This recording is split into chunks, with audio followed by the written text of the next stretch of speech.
और दोस्तों, smart history classes 77 के यूट्यूब चैनल पे आपका हार्दिक स्वागत है। और आज नया साल है। नया साल का पहला दिन है, 1 जनवरी है। और इस 1 जनवरी पर आपके लिए बिल्कुल एक उपहार क्लास है। और ऐसी क्लास जो आपका कल सहायक संपरीक्षक का जो एग्ज़ाम होना है, उस एग्ज़ाम के लिए बिल्कुल एकदम आपके एग्ज़ाम में आने वाले क्वेश्चंस स्मार्ट हिस्ट्री क्लासेस लेके आया है। नए साल में छत्तीसगढ़ के ज़िले आप बिल्कुल पहली बार देखें यूट्यूब के क्लास पर। 2022 में छत्तीसगढ़ डिस्ट्रिक्ट वाइज स्टडी सीधे स्मार्ट हिस्ट्री क्लासेस पर। आप सभी को हैप्पी न्यू ईयर। ये नया साल आप सबके जीवन में बहुत आपके सौभाग्य को बिल्कुल और ऊंचा करे और आपको बहुत बहुत सौभाग्यशाली बनाए। Wish you happy new year by smart history classes 77। और आज नए साल में 2022 में आपके लिए हाजिर है रायपुर। और रायपुर के बारे में हम समझते हैं कि रायपुर के लिए क्या महत्वपूर्ण है। नए साल पे आइए एक नए जोश के साथ हम फिर से अपनी तैयारी को शुरू करते हैं। और हम देखते हैं कि वर्तमान जो रायपुर है, इसका उदय खारून नदी के तट पर रायपुरा नामक ग्राम से हुआ है, जो आज रायपुर बन चुका है। और यह जो है कलचुरी वंश के राजा ब्रह्मदेव ने 1401 में रायपुरा ग्राम को अपनी राजधानी बनाया था। इसको आप बिल्कुल याद रखिएगा। रायपुर के बारे में यदि फैक्ट आपसे पूछे जाते हैं तो इसको आप याद रखें। और ये राजा भुवनेश्वर द्वारा निर्मित यहाँ का जो गढ़ है और जो इसके अवशेष हैं वो पाए गए हैं। और ये जो पुरातत्व विभाग ने इनका जो है दोस्तों जांच परख किया, तो ये 1460 ईस्वी के आसपास के जो ये गढ़ और किले हैं यहाँ पे निर्मित हैं। स्मार्ट हिस्ट्री क्लासेस आपके लिए बिल्कुल नए साल में 2022 में ये पहला वीडियो है जो छत्तीसगढ़ का स्टेट वाइज में आपको बिल्कुल डिस्ट्रिक्ट वाइज अध्ययन करवा रहा है। अब देखें, सतनामी समाज का जो रायपुर में तीर्थ स्थल है वो गिरौदपुरी में है। ये बिल्कुल महानदी के किनारे बसा हुआ है। और यहाँ पे माघ पूर्णिमा, आप देखें कि यहाँ पे माघ पूर्णिमा दिन ये घासीदास जी का जन्म हुआ। और ये तारीख थी इसकी 18 दिसंबर 1756। और 1857 का आप स्वतंत्रता संग्राम से इसको लिंक करें। और चैनल पे आपने अभी तक हमारे स्वतंत्रता संग्राम को नहीं देखा है तो उसको आप एक बार जरूर देखें। और राजिम को छत्तीसगढ़ का प्रयाग कहा जाता है। ये अक्सर रायपुर के बारे में पूछा जाता है, तो ये प्रश्न बिल्कुल संभावित बना रहता है। आपका पुलिस सब इंस्पेक्टर एग्ज़ाम, आपका सहायक संपरीक्षक एग्ज़ाम, और छत्तीसगढ़ में होने वाले डाटा एंट्री ऑपरेटर, और साथ ही जो मेडिकल विभाग की वैकेंसियाँ निकली हैं उसमें छत्तीसगढ़ से आने वाले प्रश्नों के लिए आप हमारे बिल्कुल वीडियोज़ को ज़रूर देखें। और ये जो राजिम जो है छत्तीसगढ़ का प्रयाग जो है, ये महानदी, पैरी और सोढ़ुर 3 नदियों के संगम पर है। जैसे इलाहाबाद में गंगा, यमुना और सरस्वती का संगम है, उसी प्रकार से हमारे यहाँ जो उत्तर प्रदेश क्या पूरे भारत का जो प्रयाग है, वो प्रयाग अगर कहीं नाम लेंगे तो उसमें प्रयागराज ही आएगा, पूर्व नाम इलाहाबाद ही आएगा। उसी प्रकार से छत्तीसगढ़ में अगर जो है प्रयागराज कहा जाएगा तो उसको राजिम कहा जाएगा। और वहाँ पे गंगा, यमुना, सरस्वती का संगम ना होकर वहाँ पर महानदी, पैरी और सोढ़ुर नदियों का संगम है। और अगला है श्री राजीव लोचन मंदिर का को जो है क्या कहा जाता है, 5वां धाम माना गया है। छत्तीसगढ़ के लिए बहुत ही महत्वपूर्ण है। और पंचमुखी, ये वाला प्रश्न आपके लिए कई बार एग्जाम में आया है कि ये मंदिर कहाँ पर है। तो ये मंदिर दोस्तों पंचमुखी हनुमान का मंदिर, ये कुलेश्वर महादेव मंदिर है। और ये कहाँ पर है, तो ये हमारे रायपुर जिले में है, जो आप स्मार्ट स्टडी क्लासेस पढ़ रहे हैं। और आप बिल्कुल इस वीडियो को देख कर जाएं, शॉर्ट वीडियो है और आपके लिए बिल्कुल सीधे एग्जाम में आने वाले प्रश्नों पर बिल्कुल चर्चा हो रही है। अब ये देखें दोस्तों, महाप्रभु वल्लभाचार्य की जो जन्मस्थली है ये चंपारण में है। जो प्रसिद्ध वैष्णव संत थे, और ये वैष्णव संत क्या थे, ब्राह्मण थे, और भी तेलुगु या तेलंग ब्राह्मण ये थे। जो है मंदिरों का नगर किसे कहा जाता है, आरंग, ये रायपुर में ही पड़ता है दोस्तों। और ये जो आरंग है ये जैनियों का भी, ये जैन धर्म के भी यहाँ प्रसिद्ध मंदिर हैं, जिसे भांड देउल कहा जाता है। ये कई बार एग्जाम में आया, इसको आप जो है इसका रिवीजन बिल्कुल फटाफट आप करते जाएं। और एग्ज़ाम हॉल में जाने से पहले परीक्षा हाल जो है परीक्षा पेपर अटेंड करने से पहले तुरतुरिया महर्षि वाल्मीकि के आश्रम को बिल्कुल आप जान लें कि ये पुण्य भूमि है और यहीं पे सीता जी ने जो है लव और कुश को जन्म दिया था। ये यहाँ की किंवदंती है, कहावत है। चूँकि सीता जो है छत्तीसगढ़ जो कौशल्या हैं सीता जी की सास, वो इसी दक्षिण कोशल की बेटी थी, तो इसीलिए जो है ये महर्षि वाल्मीकि की जो जन्म यहाँ पे कर्मस्थली है, इसी कर्मस्थली पर सीता जी निर्वासन काल में आती हैं। जब भगवान राम इनको निर्वासित कर देते हैं राज्य से, तो उसी समय ये आती हैं और यहीं पे लव और कुश का जन्म होता है। तो कहाँ पर है? ये तुरतुरिया आश्रम पड़ता है, ये भी रायपुर में ही पड़ता है, इसको भूलना नहीं है दोस्तों। ठीक है, आगे हम लोग बढ़ते हैं। बहुत महत्वपूर्ण प्रश्न है कि रायपुर में ही एक खल्लारी या खल्ल वाटिका है, जो इम्पोर्टेंट इसलिए है कि ये है वंशी एक राजा थे, ब्रह्मदेव की राजधानी रही है खल्ल वाटिका या खल्लारी, ये दोनों पूछ लिया जाता है।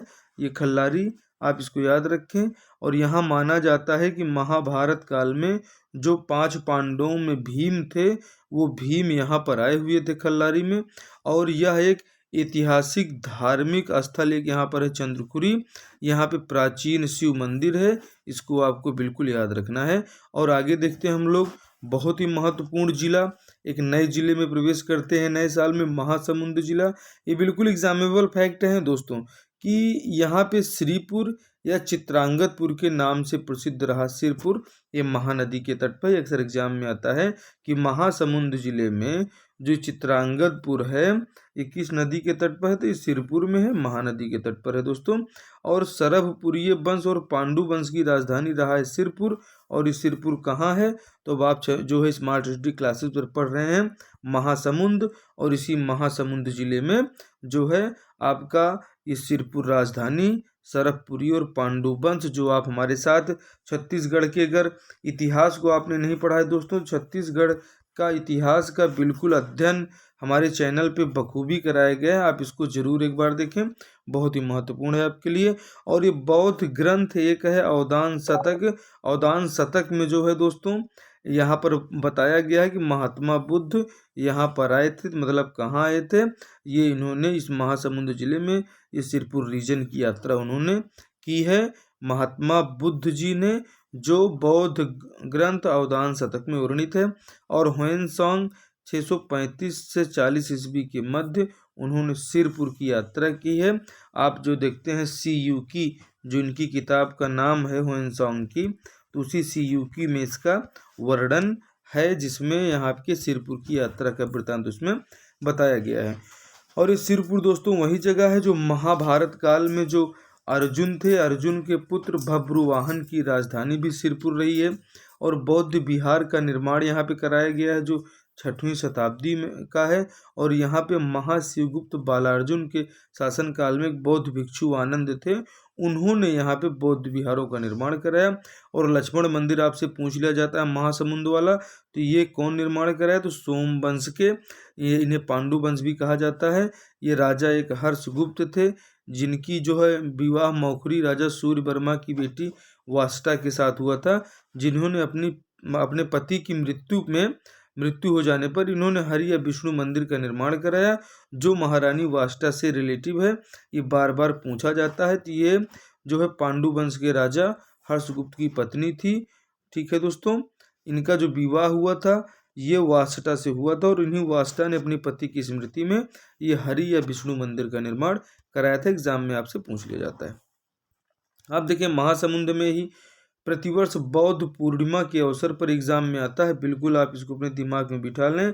बौद्ध पूर्णिमा के अवसर पर यहाँ पर एक सिरपुर महोत्सव का आयोजन होता है, जो बहुत ही फेमस आयोजन है।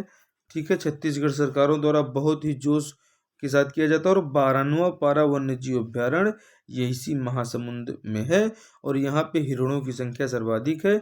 12वां पारा वन्य जीव अभ्यारण्य, इसकी स्थापना वर्ष 1976 में की गई थी।